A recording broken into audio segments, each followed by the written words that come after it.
이번 시간은 그 8번째 시간이네요. 그래서 이번 시간부터는 그 형사소송법 수사편의 그 수사 절차에 대해서 세부적으로 들어가기에 앞서 가지고 그 전체적으로 흐름을 한번 보고 그리고 나서 세부적으로 들어가도록 하겠습니다.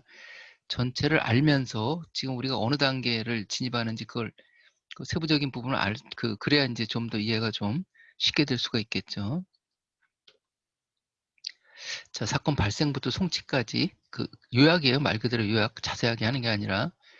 자, 사건이 발생해서 그러면 사건이 발생하면은 뭐 고수사건이라든지 고발사건이라든지 뭐 이렇게 인지사건이라든지 발생하면은 뭐부터 해요? 고수사건은 고소인부터 조사하겠죠. 고발사건은 고발인부터 조사하고 그리고 이제 인지사건은 피해자, 제보자, 목격자 조사해가지고 그 고발당한 사람이, 고소당한 사람이 어떤 혐의가 있는지 아니면 인지당한 사람이 어떤 혐의가 있는지 그 파악한 다음에 이제 그 다음에 그 피의자를 불러서 신문을 하게 되죠. 그래가지고 그러는 과정에서 이제 그 증거물도 이거는 이제 사람에 대한 사람의 말로 증거를 취득하는 거고 압수수색 검증은 이 과정에 조사하는 과정에서도 이제 압수수색 검증이 이루어지는데 이것은 증거물에 대한 것을 확보하려는 것을 여기서는 이제 사람 말에 대한 거 이것은 증거물에 대한 거 그 증거 수집을 해나가는 거죠. 피의자에 대한 범죄 사실을 입증하기 위해서 이렇게 되어 있습니다.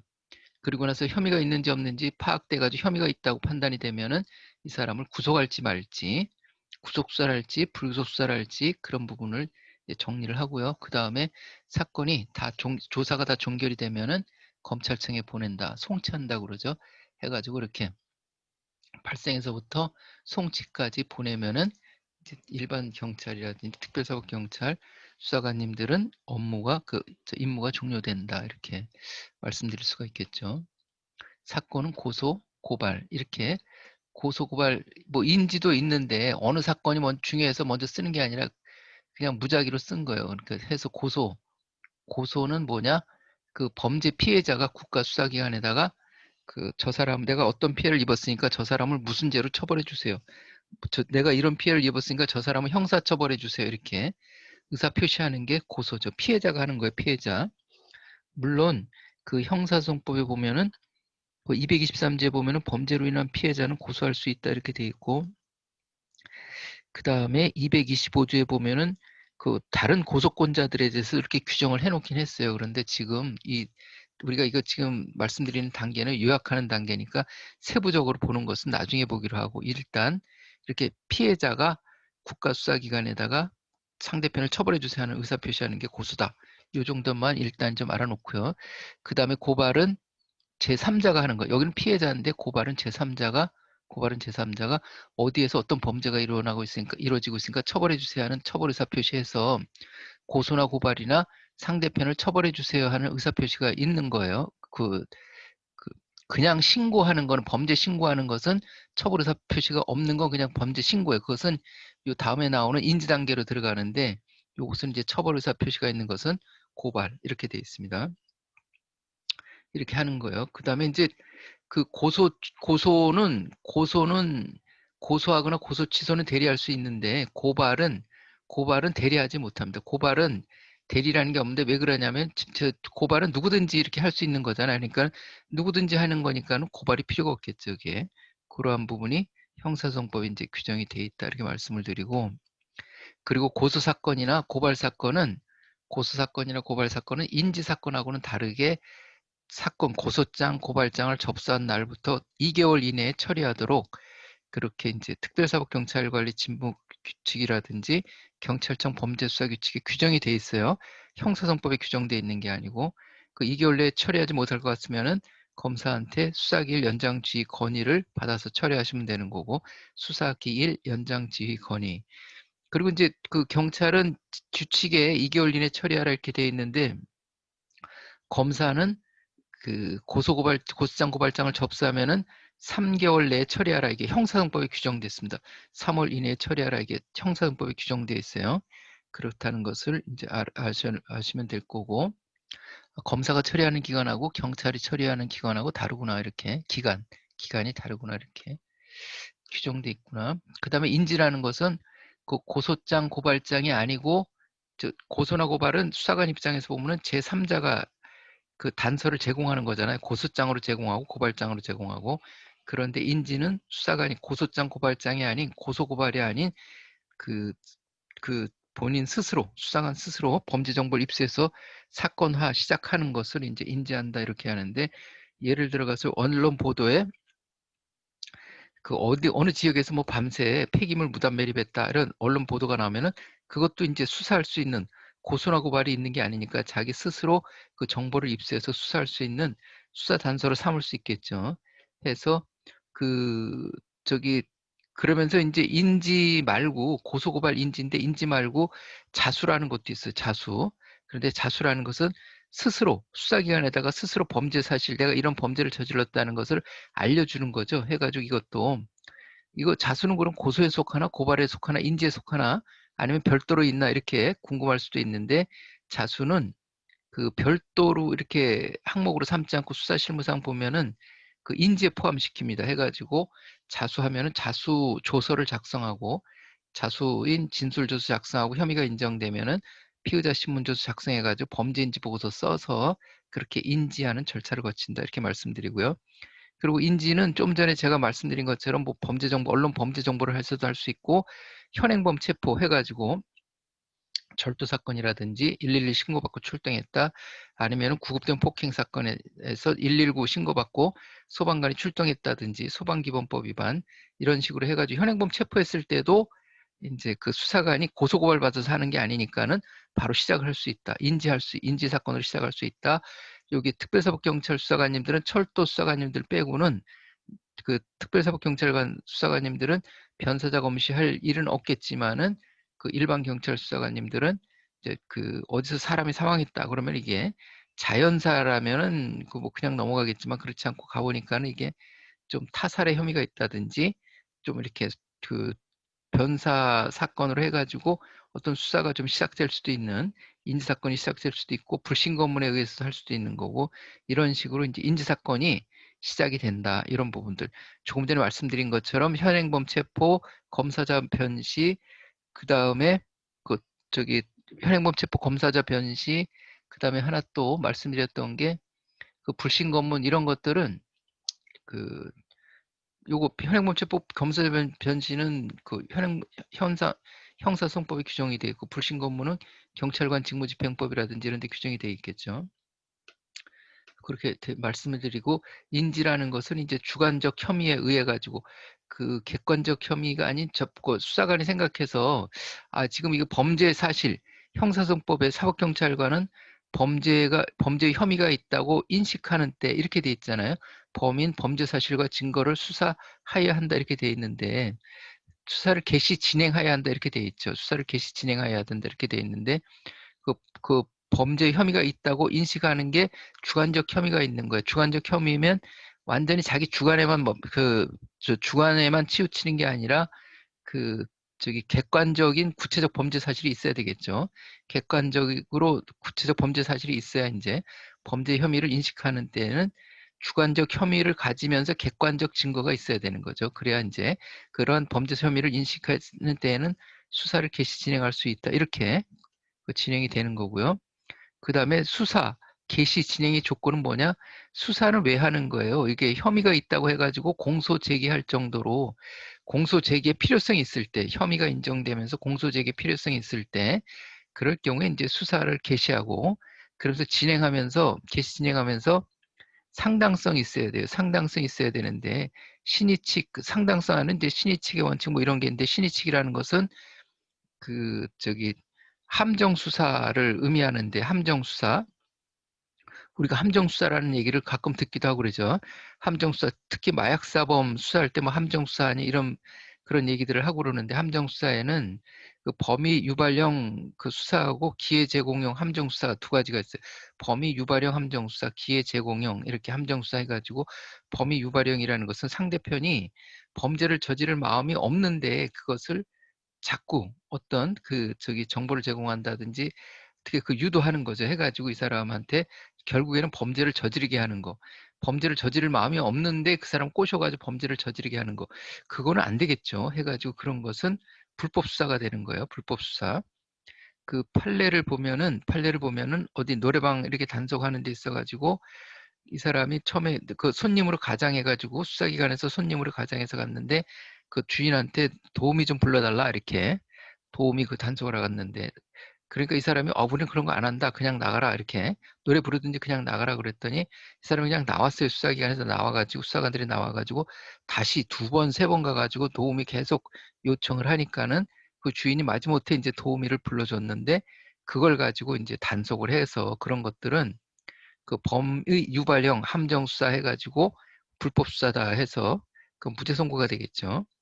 그 마약이라든지 마약사범이라든지 이런 부분에 있어서 이 사람이 전혀 마약을 할 의사가 없는데 계속 그 접근해가지고 결국 마약을 하게 만들면 그것도 범위 유발형 그 함정 수사가 되겠죠. 그런데 이 사람이 그런 마약을 할 그런 마음이 있었고 그런 걸 하기도 하고 그러는데 하나의 그 기회를 제공했을 뿐이에요. 기회를 제공해 수사기관에서 이 사람이 마약을 하는 데 있어 갖고 하나의 한 번에 더 기회를 제공했을 뿐이다. 그런 경우에는 그 혐의를 그 수사를 불법 수사다 이렇게까지 하지는 않는다. 그게 이제 신의칙입니다. 해가지고 저기 함정수사에 두 가지가 있다. 범위 유발형 함정수사는 안 된다. 기회 제공의 함정수사는 그것을 인정해 준다. 이런 부분들. 그리고 이제 비례 원칙이라는 부분인데 이게 그 적합해야 되고 그 하는 절차가 적합해야 되고 최소한도 필요한 부분 그 최소한도로 해야 되고 그 다음에 상당성 있어야 된다 해가지고 상당해야 된다. 이것은 그 수사기관에서 공익을 얻으려는 거하고 그 사람이 그 수사를 받음으로써 불이익을 받는 거하고 너무 균형의 차이가 일어나면 안 된다. 수사기관에서 수사를 해서 공익을 얻으려는 부분은 아주 극소수의 부분인데 그 사람이 그걸로 인해서 침해받는 부분은 너무 크다. 균형이 안 맞는다 그러면은 그것도 수사하는데 불합리한 수사가 될 수 있겠다. 이런 식으로 그 정리를 해보면 되겠습니다. 그리고 이렇게 해서 그 범죄사건부에 기재하는 거 이렇게 해서 이제 그 고소장, 고발장, 범죄인지 보고서가 작성이 되면은 이것을 하나 관리하는 장부가 있어야 될 거 아니야. 그래서 관리하는 장부를 범죄사건부라고 해서 그, 그 범죄수사 규칙이라든지 그 특별사법경찰관리 직무규칙에 보면은 서식이 있어요. 범죄사건부 서식이 있는데 그 서식에다가 그 접수되는 순서대로 뭐 고소장만 먼저 접수하고 고발장 그 다음에 접수하고 이러는 게 아니라 접수되는 순서대로 무작위로 해가지고 그 순번에 따라서 접수해 나가는 거예요. 그것은 이제 범죄사건부의 접수번호가 그걸 사건번호라고 이야기하는데 그 접수하는 순서대로 사건번호가 발생하는 거죠. 이렇게 되어 있습니다. 해서 그 범죄사건부라는 것은 경찰청 범죄수사규칙에도 서식이 있고 특별사법경찰관리 직무규칙에도 서식이 있다고 그랬는데 특별사법경찰관 직무규칙에 있는 서식은 좀 쓰기에 불편하게 되어 있어요. 그러니까는 특별사법경찰관리 수사관님들은 그 특사경 직무규칙 서식을 쓰지 말고 경찰청 범죄수사규칙 서식을 쓰는 게 좀 업무하는데 좀 수월할 거다 이렇게 말씀을 드리고요. 그 대부분 다 전산으로 관리하는 데도 있죠, 이게. 자, 이렇게 됐습니다. 그래서 범죄사건부에 기재됐을 때 고소장, 고발장, 범죄인지 보고서가 사건부에 기재되고 그럼 여기에 일련 번호, 범죄사건 번호가 있을 거 아니에요. 그러면 그 사건 번호를 고소장에 또 기재해야 돼요. 고발장에 서로 연결시켜 놔야 되니까 인지서에 기재해 놓으면은 이때 이것을 입건했다고 표현하고 이때부터 피의자라고 부르는 거예요. 입건했다. 범죄사건부에 기재됐을 때 입건했다. 그리고 범죄사건부에 기재됐을 때 형식상으로 피의자다. 이렇게 부르는 거예요. 그래서 범죄사건부에 기재가 되면은 범죄 혐의가 있든 없든 무조건 검찰청까지 송치를 해야 돼요. 여기에 기재하면은 무조건 검찰청까지 송치해야 된다. 그렇게 이제 말씀을 드리고요. 피의자라는 것을 한자로 쓰면 두를 피자, 의심할 의자, 놈자자 이렇게 되어 있습니다. 두를 피자, 의심할 의자, 놈자자 해가지고 의심을 두르고 있는 놈을 의심을 벗겨내는 것이 수사관의 역할이고 그게 바로 수사다. 의심을 벗겨내느라고 증거 수집하는 거죠. 해가지고 사람의 진술도 듣고 물적 증거도 확보하고 해서 이것을 그 이렇게 하는 것을 이제 수사다. 이렇게 피의자라는 것은 그런 의미가 있다. 의심을 두르고 있는 놈이다. 이렇게 그렇게 이제 말씀드리고요. 그러면 이번 시간에는 여기까지 말씀드리고 가만 있어봐. 그러면은 그 이번 시간에 요거까지 좀 하고 마무리를 하겠습니다. 그러면은 그 인지 사건은 육하 원칙에 쓸 수 있을 때 육하 원칙에 의해서 일시 장소 방법이죠. 범죄 사실 일시 장소 방법 성명불상자일 수도 있어요. 성명불상자일 수도 있는데 일시 장소 방법을 대상 결과를 알아야 알 정도가 되면 인지 보고서를 쓰는데 인지서를 쓰는데 그거 일시 장소 대상 방법 결과를 그 알기 위해서 확인해 나가는 단계, 확인해 나간 처음부터 알 수도 있어요. 처음부터 알 수도 있죠. 현행범 체포하면은 처음부터 그걸 알 수 있는 거죠. 그 일상수 방법이니까 바로 인지서를 쓸 수가 있어요. 그리고 누가 그 뭐 이런 식으로 바로 범죄 인지 보고서를 쓸 수 있는 누가 아주 그냥 정보 제공도 아주 명확하게 했다면, 명확하게 확실하게 했다면은 증거까지 다 물적 증거까지 다 갖춰오고 그 제보하는 사람 진술서라든지 이런 것까지 갖춰오고 해서 그것만 보고도 인지보고서 일시장소 방법 대상 결과를 쓸 수 있다면 바로 인지서를 쓰고서 시작할 수 있겠죠. 그렇지만은 대부분 사건들이 그 일시장소 대상 방법 결과를 확인하려면은 그 확인하는 절차가 필요할 수가 있어요. 잘 모르기 때문에 그 언론에 말씀드린 것처럼 어느 지역에 폐기물이 무단 매립됐다. 그것만 가지고 언론 보도만 가지고는 일시장소 대상 방법 결과를 쓸 수 없잖아요. 그러니까 그것을 확인해 나가는 단계를 내사 단계다 표현한다. 내사 단계라고 이렇게 합니다. 그래서 여기에 보면은 내사 사건은 내사를 시작하게 되면은 이게 내사 진정 수사 의뢰 주로 이제 어디서 행정조사원이 어디 가서 행정조사를 하고 나서 거기서 형사처벌 대상이 발견되면은 그 특별사법경찰이라든지 일반경찰 수사관님들한테 고발을 할 수도 있고 고발은 이제 일시장소 방법 대상 결과를 써야 되는데 고발에 미치지 못할 경우에는 그 강제 수사할 권한이 없으니까는 이거를 좀 조사해 주세요 해가지고 아는 한도 범위 내까지 해가지고 이제 그 범죄 혐의 사실을 적어서 그 경찰에 알려주는 거죠. 그것은 이제 수사 의뢰한다, 적발 통보한다 이렇게 표현을 하고요.